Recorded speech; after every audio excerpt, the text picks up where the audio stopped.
Welcome to the Learning Pines YouTube. We hope this video helps.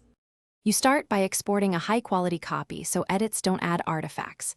Export at 1080p or the original resolution. Once done, make a duplicate and label it backup.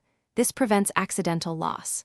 Next, identify exactly where and when the watermark appears, location, size, transparency, and how long it stays on screen, because those details determine whether you use crop, blur, clone, or replacement. Make sure to close other apps to keep CPU available.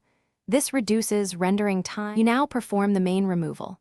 Crop when the watermark sits at the edge, and you can accept slight framing change.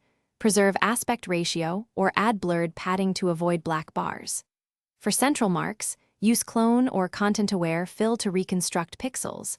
You're essentially teaching the software to replace bad pixels with nearby texture.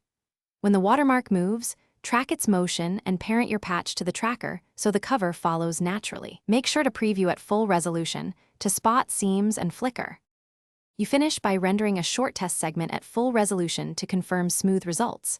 Watch at normal and double speed to catch subtle jumps.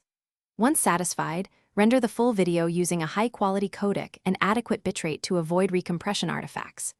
If you still see halos or flicker, reopen the project. Retrack the watermark, expand your patch feather, match grain and color, or perform manual frame-by-frame cloning on the problem frames. One troubleshooting tip.